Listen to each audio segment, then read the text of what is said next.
myself. Yeah. I'm feeling myself.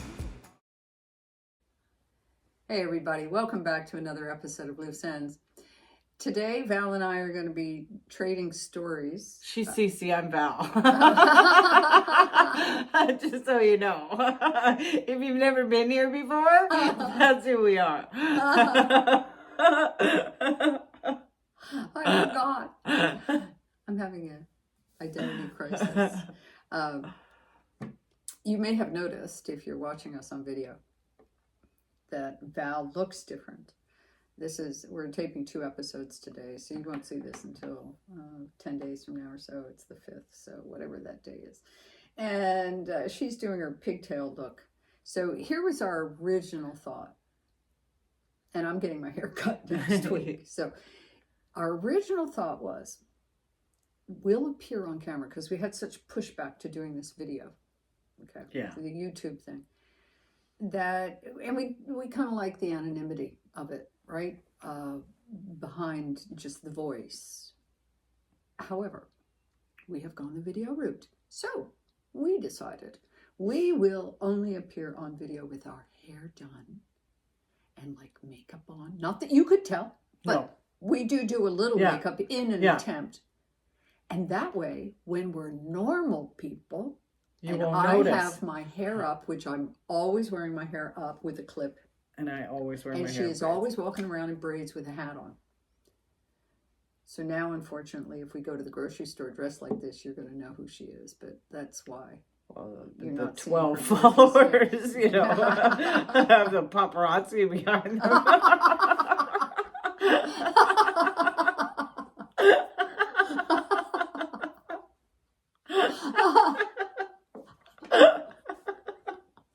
I don't know why we find that terribly funny.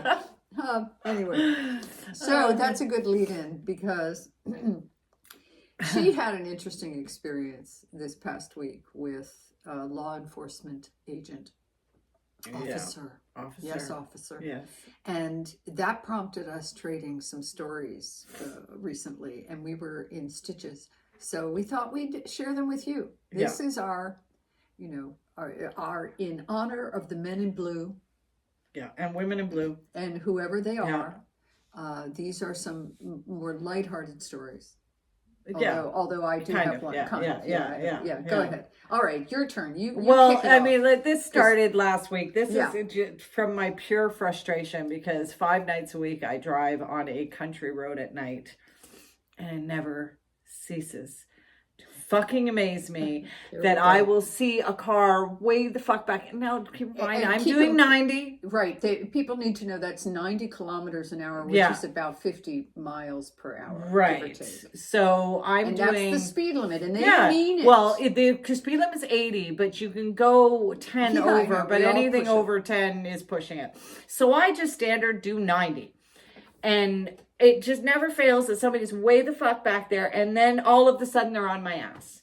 And they don't do anything. They don't go around me. They just ride my fucking ass for the rest of the trip. So it's very frustrating to me. And a lot of times I'll pull over. Sometimes I'll slow down if I'm in a mood and go right down to 70 and go, how do you like me now? How do you like me now? Really want to go somewhere?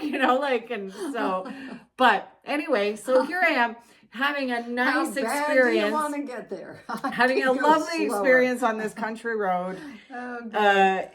In between Picton and Belleville, and there's nobody behind me and there's nobody in front of me, and I am just like loving my life. And then all of a sudden, way back there on Ben Gill Road, I see somebody turn, and I'm like, okay, they're way back there, and if they go the speed limit or 90, they'll stay back there. So they have to be going pretty fucking fast to catch up to me at that point. That's my train of thought. Okay. And sure enough, that fucker right up my ass. And so at this point, maybe, I don't know, maybe it looked like a little bit of road rage. I'm not sure. But I did, because their headlights are in my, so you could see what I'm doing. I don't have tinted windows or anything, so I do one of these. Really? What the fuck? What the fuck? Right? Raising both Both of my hands. Like, what? Like, really? And then the lights go on. Oh, no. The police it is lights. the police. I'm like, fuck sakes. So over I pull. And the first line is, "Are you okay, ma'am?" Am I okay? No, I'm not okay. Like this. And he's like, "Is something wrong?" And I'm like, you are wrong. Like this, right? And he's like jumping back a bit, right? And I can see his partner in the car, but I'm like, and he's like, he doesn't know what to say at first. And he's like, because he hasn't even said license or registration. He's just, seeing the hands and wondering what the fuck's going on with me, right? And he's like, probably got a bit of an attitude, like, what the fuck's this girl doing or person doing, right? So anyway, and I'm like, you, their problem. And he's like, what? And I go, listen, I drive this goddamn highway 5 nights a week, and every single night it never fails. It never fucking fails. I am alone. I'm alone. There's nothing in front of me. There's nothing behind me. I'm alone. I'm happy. I see somebody way the hell back there, and then they're on my ass. And that was you today. And here's the reality. I'm doing 90, and I know I'm saying this to a cop, but I'm doing 90. And you had to been going a lot fucking faster than 90 to get here by now. Like this. And I said, and you know what? You don't even take into consideration the fact that your vehicle is like 2 feet fucking higher than mine. And you're blaring in my face. And it's rude. It's just rude. Like this. And then I just like silence. And all of a sudden the cop just starts to giggle. And then he giggles and I giggle because I've released all this pent up fucking energy at this point, right? So I'm ready to like for a little chuckle, Comic relief. Right? And so he giggles and I giggle and we chuckle and he goes, you're right. I'm sorry.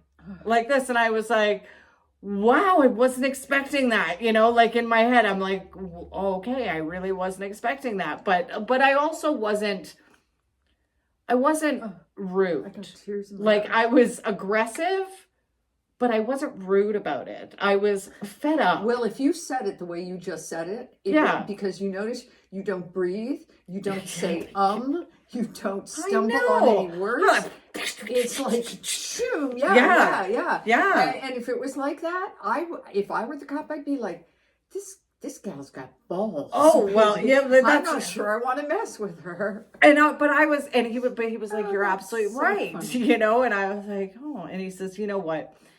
Have a good night. He goes, I'm gonna pass you. I said, please pass away. And that was the end of it, which was really kind of nice because I didn't get a ticket. Well, you I weren't didn't. doing anything. Right. Like, but it was. I'm hoping that was like a clear message to the universe. Cut it the fucking out. Cut it the fuck out. Stop sending me these people who are gonna ride my ass. Just give me a clean highway. So it's my fingers crossed. Well, so I that's haven't had as recent, but I'm also not on the roads at times, Right. when you often are. Yeah. And my history includes a couple of speeding tickets here and there, like on interstates, where it's just all of a sudden you're doing whatever you're doing and you shouldn't be doing, like you should be like 4 or 5 miles per hour lower.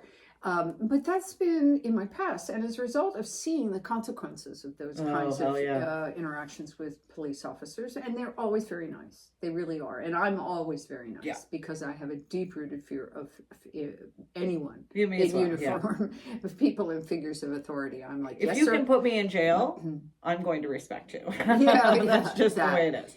But I do have a memory of a time when I was much younger.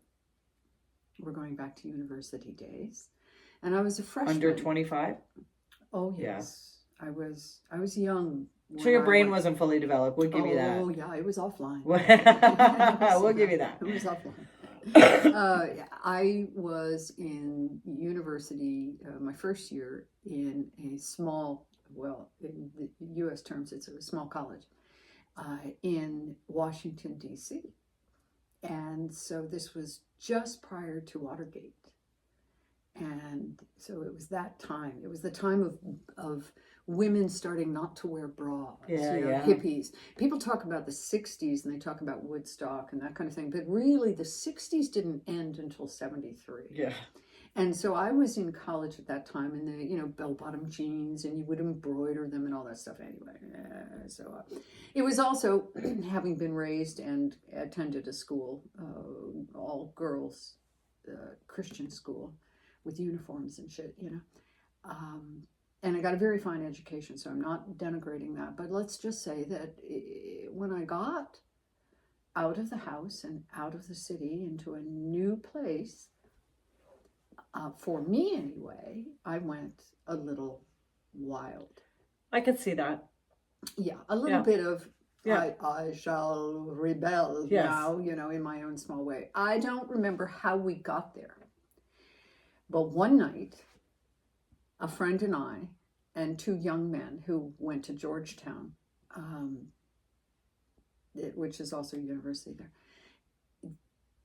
we ended up at the reflecting pool, which runs between the Lincoln Memorial, I believe it is, and the what's that big tall phallic thing? Yeah, I know exactly what you're talking but I've about. forgotten which monument that is. I should know that. But anyway, that big long pool. It was the same place where Martin Luther King held his, the scene with Forrest Gump. Yes. Yeah. Yeah. Yep. That's right. And she comes running across. That was. Yeah. We decided. I'm sure we had been drinking. It was back in the days when I used to do alcohol too. We decided it would be a really fun idea to go swim in the reflecting pool at about, 1 a.m. Mm. Yeah. And we thought it was fall, so I can't say it was frigid cold or I wouldn't have done it. But I do remember taking my clothes off. And she and I went skinny dipping. And I think the guys must have been friends because there was no warning bells around, sexual danger. Yeah, there was no danger. It was we were just out having fun. Yeah. And the next thing I know, and I remember this so clearly, trying to climb back up. Well, this is not like a pool where it has straight edges and you can lift yourself up. It slants down. It's covered with slime. Oh. So here I am. Here comes the cops. We see the light. Okay, and the two cops come out. Well, they think they've hit the fucking jackpot because this is like Fun City. They've got stories. Now, this was before body cams. Thank God. Thank God. Okay, it's and nowhere internet. on tape, and it's nowhere written down. Yeah. Thank God. But no internet. Yeah. And so they kind of, what are you doing? I don't remember what the exchanges were, but we were laughing because she and I, all we could do was keep trying to climb up and we'd fall back down and slide down. You must have been fall drinking. back. Yeah. Oh, yeah. We couldn't get a foothold to get back up. So how'd you get out? The cops, so the guys, they're like falling over laughing. They're drunk. So the cops leaned down. They got down on their bellies and leaned down and gave us hands and had to pull us up through the slime. Naked. Naked. Oh my And we God, that's stood horrifying. up. And we were like covered with like greeny kind of brownish stuff all the way down the front. And all we're doing is laughing. We grab our clothes, we're rushing things off. And they're like, we know, we're fine. We ran off. And then, And they let you. No, sure. Well, that's the sign of the times, right? It was the sign of the times too. At that time, I suppose it wasn't worth their time. Oh, yeah, God. The and paperwork. I hate to say this, but I was about to say it's the truth. Having just taped the episode on lying, I'm checking in to find out if it's the truth or if it's my assumption. It is, I believe, an assumption based on some truth. Yeah. I'm white. Sure. My friends were white. Yeah.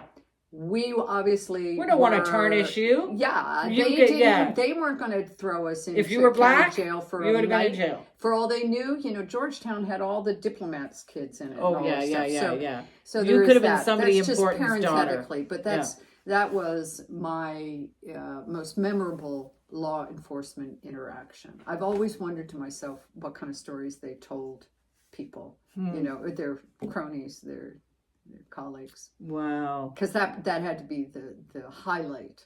If the, you know, like in football, well, you don't know this, but in football they do like a highlight reel, and in sports, highlight reel. You know, I'm sure that made the highlight reel of the precinct that week. Wow. Anyway, your turn. You got another one? I do. This is back in my not so graceful days. Okay. My life is certainly lovely now, and I can have this interaction with that cop where I wasn't so lucky. The only situation though in my life that I had a bad experience with a cop, I have to say. And it was a wedding, and I was with a long-term boyfriend, first boyfriend, and his family fought, like physically fought at every fucking event that they had, a wedding, anything. Okay. Buck and dough, whatever it was, somebody was fighting, and it was always usually my boyfriend and his brother. And 9 times out of 10, they would end up in the drunk tank. And it was so Actually getting toxic. arrested, you mean, for the night? Well, see, the drunk tank isn't getting arrested. Oh, okay. I don't know about The drunk tank is putting you in a drunk tank to sort of save the paperwork. If it becomes a pattern where you're in all the time, they're going to start charging you. Gotcha. But you're left without being charged in a drunk tank. Okay. But it was so toxic that literally, you know, the 2 brothers would be in different cells back to back from each other, right? In the next morning going, little brother, want to go to breakfast? You know, like after you just beat the shit out of each other. So it was that kind of thing, right? Men are like that. Women take those hurts and harbor them, nurse them. Right? Forever. I'll get you back. Forever. And 18 years later, Yeah. It's true. It's very true. Yeah, men just let that shit go. Yeah. And I'm not sure why. But anyway, I just found it very toxic. And anyway, this particular night, his brother and his brother's wife attacked us both. And I'm in a gown. Okay. When you say attacked, you like mean she physically grabbed my hair. She ripped my nose ring out of my nose. Wow. Like it was a physical attack. And I mean, like ridiculous. Like I was in a car at one point, and she had my hair outside the window. And I remember looking at my boyfriend going, "Get her off me." And he just went, boom. And she let go. Yeah, wow. He had no choice because and then the back windshield broke, and that was his brother hitting on it. Hitting so on how the does the cops get involved? So the cops get called and involved, and at one point, and I'm sitting on the curb with blood on my nose, and for some reason, I don't know what this cop's problem was, but he was just a dick. And I was just sitting by myself, and I remember him coming over and going, "Why's your nose bleeding, Valerie? Do you have a cocaine problem?" Oh, Lordy. It was just... Talking about assumptions. It was so infuriating, like in the moment. And I remember just looking up and going, "No, you fucking idiot. I had a nose ring ripped out of my nose." Like this, right? One of those, right? And I'm like 24, 25, right? And he puts me in the fucking car, takes me to the drunk tank. Wow. And I'm sitting in there, and there's cameras. And I may be in there for 45 minutes. And there's other girls in there, and they are not like me. Like, I am not like these girls, One of right? these things is not like the other. And even though I'm rough and gruff, and I'm not like these girls. Okay. You know, I know that. And I'm just sitting there quietly in my fucking gown that has blood on it, and I'm very disappointed, you know, and I'm just sitting there very quietly, and this very nice young officer comes and says, "Valerie," or Sheila, and I said, "Yes," and he says, "Come with me," and he takes me out the back door, puts me in the front seat of the police car. He says, "What's your home address, Valerie?" And he drives me home, and he knocks on my mother's door at 2 o'clock or 3 o'clock in the morning. And he says, "Hi, I'm just dropping off your daughter. I want you to know that she was a perfect lady all night." Wow. Like, Except and when that you was called that. the cop No, the fucking that idiot. wasn't the cop though. No. It was a different cop. The one who that was took watching. me. This guy watched me on the cameras, and he was like, "This girl does not belong here. Yeah. She's going home." Yeah. That wouldn't happen today. That was 95, 94. Yeah, we do live in a different world now. We live in a much different, it's a much harsher world, and there's not much leeway given, whereas back then there was. Well, I'll finish up with a story that's, well, it's the only other major interaction I've had with law enforcement, but tangentially? Tangential? Yeah, Greek to me. Yeah, well, it's so back in the day, married, and it's kind of a weird thing. I haven't thought about this for a while. I mean, hold on while I grab some details. It was a Sunday morning. It was the beginning of spring break, as I recall. We were on our way to go skiing within that following week, the family. And on Sunday after church, for the first time ever, we stopped and got ice cream cones. Don't ask me why. And when we got back in the car, now traditionally I had two boys, and they were, I don't know what they were, like 3, 4, and 6 or 7 or something like that. Doesn't matter. They would be in the back seat, buckled in, behind mommy and daddy, who were in the front seat. Mm-hmm. We get out of the ice cream store, and I remember these. So we're going back close to 40 years, well, 35 at least. And somebody, I believe it was Michael, my eldest, asked to sit in the front seat for the first time ever. And we said, sure. Back in the day, you could. And so I sat behind my husband, who was driving the car. Okay, you got the picture? Mm-hmm. So that's the driver's side, rear seat. And we're driving through town. Don't ask me why again. Why we were in an area of Baltimore City where we were driving.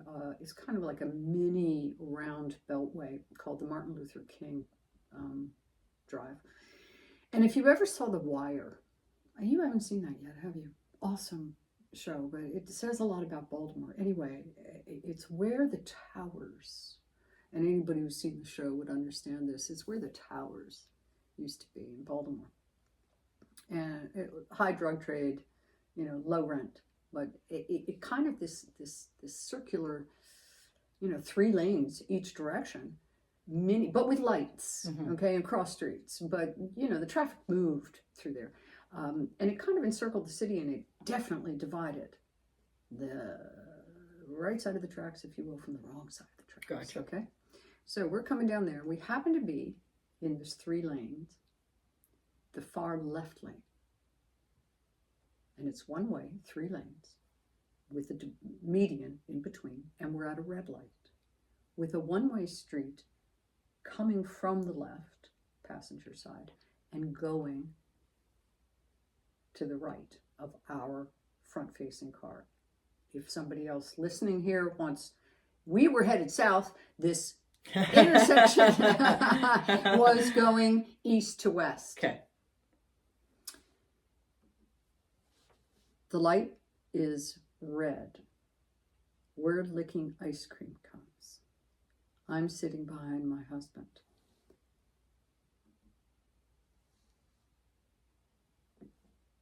The light turns green.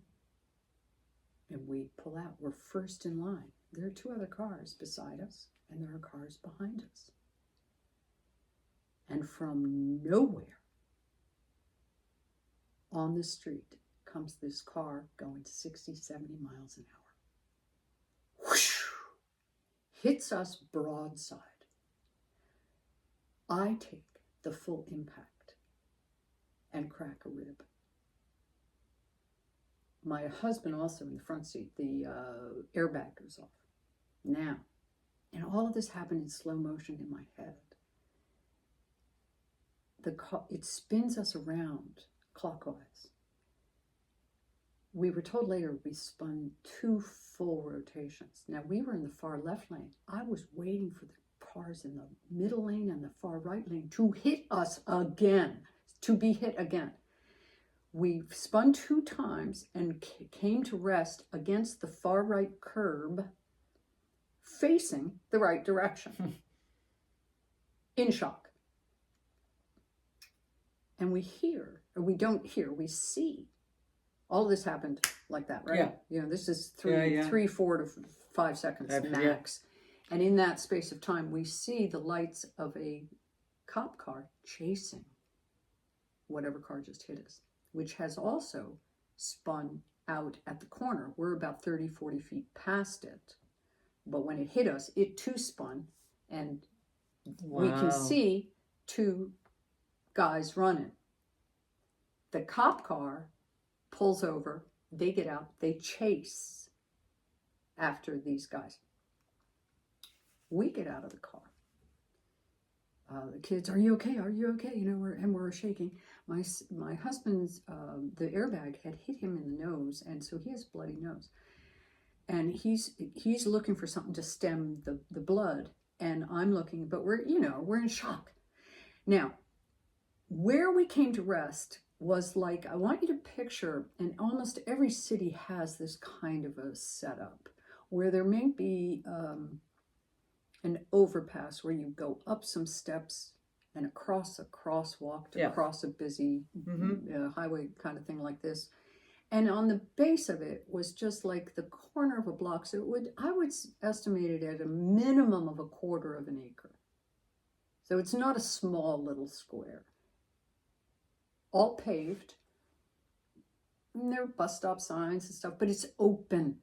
I mean, you can see 50, 60, 70 feet. Okay. I'm looking for something to help with my husband's nose. I'm like, are you okay? To the kids? The kids are in shock. You know, we're all out of the car. We're standing on the side of the road. I remember thinking at that moment, nobody stopped to ask if we were okay. 2 parents, young, attractive, white parents with their kids standing right there. Obviously, other people saw it and nobody stopped. So that was one thing that, at that moment. But here's what happened and why I bring this up, because that was the extent of my interaction with the law enforcement. Seeing their lights and seeing them run away and thinking to myself, oh, nice, we're the ones who just got hit. You didn't have your siren on. It was a silent chase. That's what was happening. Yes. And they drug. We found out later, whatever. Wow. And so, in hindsight, the ability to see oneself from behind and see how bad your ass really looks. In hindsight, we probably could have sued. Got some money. It never occurred to me. But anyway, here's what happened. Maybe 50 feet away. It was quite a distance. I see these 2 raggedy old men. They weren't that old, but they were raggedy. Obviously, quote, homeless. One was quite tall, at least 6 feet, and the other was much shorter and smaller, just diminutive. And they were shuffling, if you will, walking slowly. They weren't striding, and they weren't, it was hard to describe. They were just walking purposely toward us. I remember making note, oh my God, they're going to ask us for money. I can't deal. I remember turning my back. This all happened, again, within seconds. My husband's nose is bleeding. I turn around again and he's 10, 15 feet from me, both of them. And the tall one is holding in his hand, I haven't told this story in a long time, a stack of napkins, the kind you get from McDonald's when you just take them all out of the container. And I will never forget, his eyes were crystal clear blue, the kindest, gentlest eyes I think I've ever seen. And he held out these napkins, and I remember realizing how shallow my first impression as he was first walking over, taking them from him and saying, "Oh, thank you so much. That is so kind, you know," and turning back to my husband and handing him the stack. Turning back to say thank you again. And they were gone. This was an open area. They were gone. Nothing to stand behind, no pillars. Kind of makes you wonder, eh? Oh, I've never doubted in my life that was an angel. And it was the eyes. It was the eyes. And they were blue. So speaking of men in blue, how about that for bringing That's it a good full one. circle? That's a good one. Anyway, have you, so there's our couple of stories on our interactions with law enforcement agents. Yeah, we're not and, so bad, but yeah, I tell but, you. So I do have a feel-good story this week. Meredith Dietrich last week was scheduled to get married in Nelliesford, Virginia, at a place that called the Three Notch Brewery. And they had a beautiful barn, and that's where she was going to have her wedding. And it burned down the night before her wedding. Just burned down like it was nothing. Probably already decorated Like, and everything. yeah, everything done. Oh, and so the venue calls her, and so she's sitting with her bridesmaids and her family, and they phone her and tell her, and basically she starts laughing. And this is a testament, I truly believe, to taking something gracefully. Yeah. And she was like, what else can you do? What else can you do but laugh? Like, there's nothing I can do about this. This is so out of my hands. Well, the venue, the community, her family, her bridesmaids, everybody got together, and the venue that she was supposed to be at found another venue, which was like a cidery, called the Blue Toad Cidery, and they had space, so everybody like just pulled together and went over and decorated that and got it done for her to be able to get married that day. Wow. And it was just, it takes a village, right? It really takes a village, and that's those are the kind of stories that I like to talk about, because I think we're so focused on division lately. Yeah. And I think we focus on community and how we get together as a community to keep, the feel-good stories going, and because that helps me know that the world is still innately good. I believe that it is too.